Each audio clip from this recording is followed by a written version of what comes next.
नमस्कार साथियों, आप सभी का स्वागत है अपने परिवार एग्जाम एंड क्लासेस में। मैं आशा करता हूं कि आप लोग स्वस्थ और मस्त होंगे और अपनी तैयारी अच्छे से कर रहे होंगे। जैसा कि चुनाव का माहौल खत्म हो गया है, तो अब आने वाले दिनों में हर एक की वैकेंसीज हमारे सामने होंगी। बड़ी वैकेंसीज हमारे जैसे रूप में यूपी पुलिस की वैकेंसी हो गई, एसएससी की भी कैलेंडर आ चुकी है। एसएससी भी अपने सारे एग्जाम जून जुलाई लास्ट तक करा ही देगी। तो मैं आशा करता हूं कि इन सभी को ध्यान में रखते हुए आप अपनी तैयारी अच्छे से कर रहे होंगे और जो मैं इस चैनल के माध्यम से एक मैथ की क्लास रेगुलर दे रहा हूं उसको अच्छी तरीके से कर रहे होंगे। जैसा कि मैंने इस चैनल के माध्यम से अर्थमेटिक में मैंने profit loss discount work time pipe and system सबको खत्म कर दिया है, तो आप लोग वहां से क्लासेस कर रहे होंगे और चीजें अच्छे समझ में आ रही होंगी। आप जितने ज्यादा मैथ में प्रैक्टिस करते जाएंगे आपकी स्किल उतनी अच्छी होती जाएगी। हम अब अपने अगले टॉपिक पर मूव कर रहे हैं, जो एक ही बहुत ही इंपॉर्टेंट टॉपिक है, जो हर एक एग्जाम में, चाहे वो रेलवे हो गया, चाहे वो यूपी ट्रिपल एससी हो गया या एसएससी हो गया, इस टॉपिक से क्वेश्चन निश्चित रूप से आते हैं। ये टॉपिक क्या है? Number system. नंबर सिस्टम बहुत ही बड़ा टॉपिक है। इसमें जो क्वेश्चन की वैरायटी है वो बहुत अलग अलग की वैरायटी है। मैं यहां से कोशिश करूंगा कि हर एक वैरायटी को कवर कर ले जाऊं। नंबर सिस्टम बहुत बड़ी चीज है। इसमें जो क्वेश्चंस बनते हैं वो अलग अलग लेवल के क्वेश्चंस बनते हैं, लेकिन जो फेमस टाइप होते हैं जिससे एग्जाम में भर भर के क्वेश्चंस आते हैं, मैं वो टाइप अच्छे तरीके से आप लोग को कवर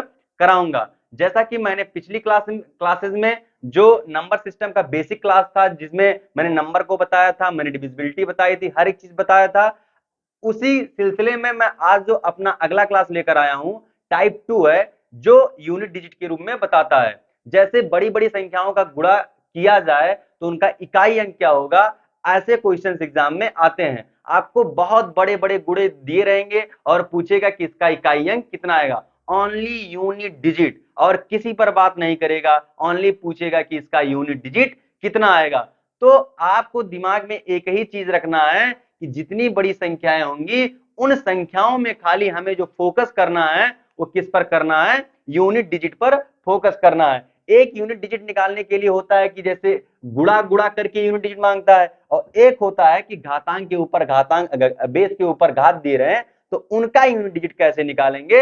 ऐसे टाइप के क्वेश्चन एग्जाम में भर भर के आते हैं। तो आइए हम लोग पहले जो होते हैं गुणा की जो संक्रिया होती है कि गुणा यदि इतना करेंगे तो इसका इकाई अंक कितना आएगा, वो ज्ञात करने के लिए आइए हम लोग देखते हैं कैसे क्वेश्चन का अप्रोच होगा, कैसे सोल्यूशन का अप्रोच होगा और हम अपने आंसर को प्राप्त करेंगे। जैसे दिया गया है कि निम्न गुणनफलों में से इकाई का अंक ज्ञात कीजिए। इकाई का अंक का मतलब है कि यदि 73 गुणे 89 गुणे 66 गुणे 58 गुणे 14, यदि इन सब का गुणा किया जाए तो जो हमारा आंसर आएगा उसका इकाई का अंक कितना आएगा वो ओनली हमें बताना है। मतलब फोकस किस पे करना है? इकाई अंक पे। तो आपको हर एक संख्या के किस पर फोकस करना है? ओनली यूनिट, मतलब इकाई के अंक पर ही क्या करना है? फोकस करना है। जैसे इसका इकाई अंक कितना है? 3 है। इसका इकाई अंक कितना है? 9 है। इसका इकाई अंक कितना है? 6 है। इसका इकाई अंक कितना है? 8 है। इसका इकाई अंक कितना है? 4 है। तो इस संख्या के इकाई के अंक को इकाई के अंक में गुणा करेंगे, जो हमें आंसर प्राप्त होगा उसका भी इकाई के अंक से अगले वाली संख्या की इकाई के अंक से गुणा करते जाएंगे। ये संक्रिया तब तक करते जाएंगे जब तक हमारा नंबर खत्म नहीं हो जाता। कब तक करेंगे? जब तक हमारा नंबर खत्म नहीं हो जाता। आइए देखते हैं। जैसे यहां मैं स्टार्ट करूं, इधर से स्टार्ट करूं, तो यदि मैं 4 का 8 में गुणा करूंगा तो कितना आएगा? तो आप कहेंगे 4 का 8 में गुणा करेंगे तो 32 आएगा, और 32 का यूनिट डिजिट कितना हो जाएगा? 2 हो जाएगा। मतलब इन दोनों का गुणा करने के बाद जो हमारे पास यूनिट डिजिट आया वो कितना आया? वो 2 आया। कितना आया? 2 आया। अब 2 का 6 में गुणा करेंगे, कितना आ जाएगा? 2 छक्के 12। अब 12 का भी यूनिट डिजिट कितना है? आप कहेंगे इसका भी यूनिट डिजिट कितना है? 2 ही है। तो हमारी संक्रिया जहां तक पूर्ण होती जाएगी वहां तक करते जाएंगे। अब यहां तक का अंक कितना आ गया? 2 आ गया। फिर 2 का 9 में गुणा करेंगे, कितना आ जाएगा? 2 9 18। 2 9 18। अब 18 का इकाई कितना होगा? 8 होगा। तो यहां तक पहुंचे 8 आ जाएगा। अब 8 का इकाई अंक का 3 में गुणा करेंगे तो 8 3 24। तो 24 का इकाई कितना हो जाएगा? 4। मतलब इस पूरे संक्रिया को यदि मैं गुणा करूं तो इसका इकाई अंक कितना आएगा 4। ये चीजें आप भी अपने मन में कर सकते हैं, बस आपको मैं अप्रोच डेवलप कर रहा था कि चीजें करनी क्या है। क्या करनी है कि आपको संख्या के इकाई अंक से इकाई अंक में गुणा करना है, जो संख्या प्राप्त होगा उसका इकाई अंक लेना है, फिर अगले नंबर में क्या करना है, गुणा करना है। इसी प्रकार संक्रिया करते जाएंगे और हमारा इकाई अंक प्राप्त हो। पहली संख्या का इकाई अंक कितना आ गया, आप कहेंगे पहली संख्या के इकाई अंक आ गया 4। उसी प्रकार से दूसरे प्रश्न का इकाई अंक कितना आ जाएगा, आप निकालिए। देखिए यहां से स्टार्ट करेंगे, यहाँ 6 है, यहाँ 5 है, यहाँ 8 है, यहाँ 4 है, यहाँ 9 है। अब देखिए यदि मैं यहां से इसका निकालूं तो 5 छक 30। अब 30 का इकाई अंक कितना आ गया, 0 आ गया। अब 0 का किसी में मल्टीप्लाई करते जाएंगे करते जाएंगे करते जाएंगे तो यूनिट डिजिट क्या मिलने वाला है, 0 ही मिलने वाला है। जैसे हमें यूनिट डिजिट 0 मिला तो हम फिर संक्रिया को वहां रोक देते हैं। क्यों रोक देते हैं कि फिर 0 में किसी भी संख्या का आप मल्टीप्लाई करेंगे, आगे कितनी भी बड़ी संख्या हो तो उसका इकाई अंक कितना आने वाला है, 0 ही आने वाला है। जैसे 6 पंचे 30, क्या आया, 0 आया। फिर 0 का 8 में मल्टीप्लाई करेंगे फिर क्या आएगा, 0 आएगा। फिर 0 का 4 में करेंगे फिर 0 आएगा। फिर 0 का 9 में करेंगे तो एटलीस्ट क्या आने वाला है, 0 ही आने वाला है। तो आप यहां से चीजें समझ गए होंगे कि जब हमारे पास बड़े बड़े संख्याओं का गुणा रहता है, उनका यूनिट डिजिट निकालने के लिए हमें क्या करना होता है, संख्याओं के यूनिट डिजिट से गुणा करना होता है। मैं आशा करता हूं ये दोनों क्वेश्चंस आप लोग को समझ में आया होगा। इसी बेस पर आप लोग तीसरा क्वेश्चन खुद बनाएंगे और इसका सलूशन कमेंट बॉक्स में बताएंगे। अब जो हमारी अगली संक्रिया है वो संक्रिया किस पर है, बेस के ऊपर घात दिए हो तो उसका हम इकाई अंक कैसे निकालेंगे। जो बच्चे नहीं पढ़े होंगे, कहीं नहीं जानेंगे, तो इसका इकाई अंक निकालने के लिए आपकी हालत खराब हो जाएगी। कैसे हालत खराब हो जाएगी, आप कहेंगे सर जी 28 का गुणा कितनी बार करना है, 198 बार करना है। मतलब 28 गुणे 28 गुणे 28 गुणे 28, ये कितनी बार करना है, 198 बार करना है। फिर जो गुणा करके हमारे यूनिट जाएगा उसको बताना है। तो ऐसे क्वेश्चंस को करने के लिए हम सबसे पहले कुछ बेसिक चीजों पर फोकस करते हैं। क्या बेसिक चीजें हैं, ऐसे निकालने के लिए हम एक टर्म होता है जिसको जानते हैं साइक्लिसिटी। हर एक संख्या की अपनी अपनी साइक्लिसिटी होती है। साइक्लिसिटी मतलब क्या होती है कि ये इतने टर्म बाद अपनी इकाई अंक को क्या करेगा, रिपीट करेगा। अब वो कितना होगा ये आइए निकालते हैं। जैसे देखिए यदि मैं यहां 2 के पावर 1, 2 के पावर 2, 2 के पावर 3, 2 के पावर 4, 2 के पावर 5, 2 के पावर 6, 2 के पावर 7, 2 के पावर 8, यदि मैं इतना निकालूं तो 2 की साइक्लिसिटी में निकालने जा रहा हूं। 2 की साइक्लिसिटी कितना हो जाएगी, ये देखिए 2 की साइकिल यहाँ 2 हो जाएगा, यहाँ 4 हो जाएगा, यहाँ 8 हो जाएगा, यहाँ 16 हो जाएगा, फिर क्या हो जाएगा 32 हो जाएगा, फिर क्या हो जाएगा 64 हो जाएगा, फिर 128 हो जाएगा, फिर 256 हो जाएगा।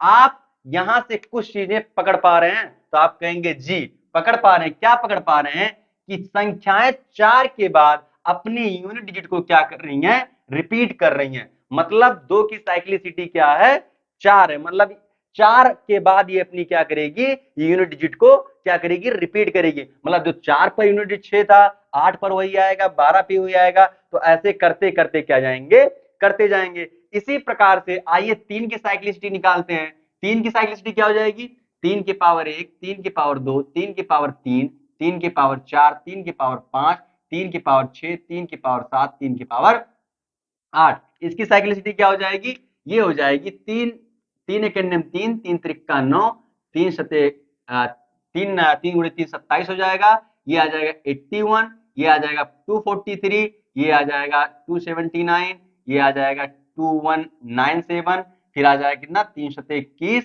और 3 नमा 27 और 2 29 और 2 3 एक 3 2 5 और 3 6। यहां भी क्या आई साइक्लिसिटी, आप देख रहे होंगे कि 4 के बाद संख्याओं का क्या हो रहा है, यूनिट डिजिट रिपीट कर रहा है। मतलब इसकी भी साइक्लिसिटी क्या है, इसकी भी साइक्लिसिटी क्या है, 4 है। मतलब ये 4 के बाद अपनी यूनिट डिजिट को क्या करेगी, रिपीट करेगी। इसी प्रकार से हर एक संख्याओं का हम क्या करते हैं, साइक्लिसिटी निकाल लेते हैं। किसी किसी की साइक्लिसिटी 2 ही होती है, 2 होगी तो फिर 4 होगी। मतलब 8 लिस्ट कहने का मतलब ये है कि हर एक संख्याएं 2, 4, 6, 8 जो भी हो, हर एक की साइक्लिसिटी क्या होगी, 4 से हम करेंगे तो हमारा काम बन जाएगा। ऐसा नहीं कि हर एक की साइक्लिसिटी 4 ही होती है, कोई कोई संख्याएं अपने 2 के बाद ही क्या करती हैं, रिपीट करने लगती हैं। तो 2 पर करेंगी तो फिर 4 पर भी करेंगी, 6 पर भी करेंगी, 8 पर भी करेंगी, तो मैं कह सकते हैं कि वो 4 पर भी करेंगी।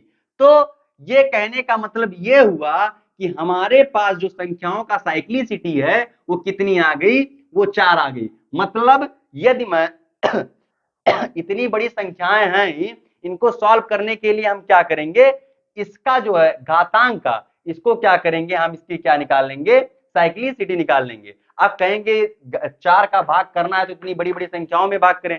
जब मैं डिविजिबिलिटी रूल पढ़ाऊंगा तो 4 का जो डिविजिबिलिटी होता है उसको चेक करने के लिए क्या करना पड़ता है, जो हमारे पास लास्ट 2 डिजिट होते हैं, जो हमारे पास लास्ट 2 डिजिट होते हैं, खाली उन संख्याओं में 4 का डिवाइड करेंगे, जो शेषफल बचेगा उसका हम क्या करेंगे, इसका क्या करेंगे, मल्टीप्लाई करा देंगे। अब देखिए ये इसका निकालने, यदि मैं इसमें 4 से भाग करूं तो कितना आ जाएगा, 4 का नियम 4, 1 बचा, 4 चौक 16, कितना बचा 2। तो इसका मतलब है ये 28 के पावर 2, इसका मतलब है 28 गुणे 28। अब इसका यूनिट निकालेंगे, कैसे आ जाएगा, 8 आए 64। मतलब इस पूरे संख्या का जो यूनिट डिजिट होगा वो कितना आ जाएगा, 4 आ जाएगा। इतना आसान कैसे हो गया कि हम ये निकाल चुके हैं कि हर एक संख्या की साइक्लिसिटी कितनी होती है, 4। बस आपने दिमाग में रखी, घात कितने भी बड़े हों उससे मतलब नहीं है। अब आइए अगला क्वेश्चन देखते हैं, इसका क्या हो जाएगा, इसमें 4 से भाग करेंगे तो 4 दूना 8, 4 कन्यम 4, शेषफल कितना आएगा, 1 आएगा। तो 529 के पावर 1, एक ही में गुणा होगा तो इसकी क्या आ जाएगी, 9 आ जाएगी। क्या आ जाएगी, 9 आ जाएगी। अब कहीं कहीं होगा, मैं एक आपको क्या डाउट होगा आप लोग के दिमाग में, उसको मैं दूर कर दूं कि यदि सर किसी संख्या को अगर उसकी 0 आ गया, मतलब वो 4 से पूरा डिवाइड हो गया, तो क्या उसका क्या कहते हैं, यूनिट डिजिट 1 होगा, क्यों नहीं होगा। जैसे ये देखिए, जैसे यदि मैं इसको भाग कर दूं तो ये 4 से पूरा कट जाएगा, जब कट जाएगा तो 0 आ जाएगा, इसके ऊपर 0 हो जाएगा तो 1 हो जाएगा। लेकिन इस संख्या का यूनिट डिजिट 1 थोड़ी होगा।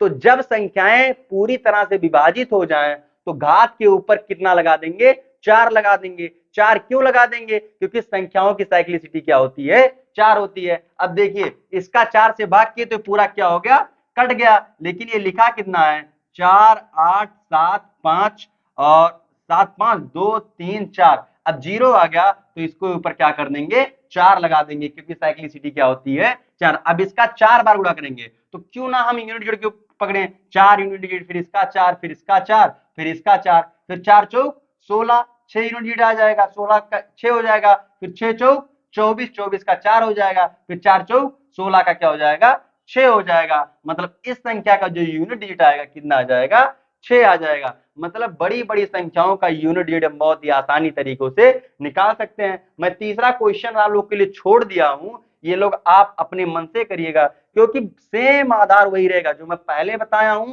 वही आधार इसमें भी रहेगा।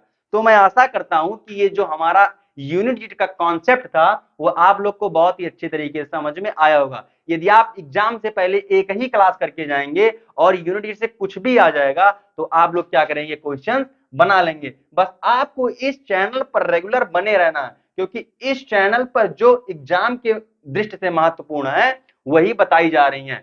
तो मैं आशा करता हूं ये सेशन आप लोग को बहुत ही अच्छे तरीके से समझ में आया होगा। ये सेशन अच्छा लगा हो तो इस चैनल को सब्सक्राइब और शेयर जरूर करिएगा। धन्यवाद।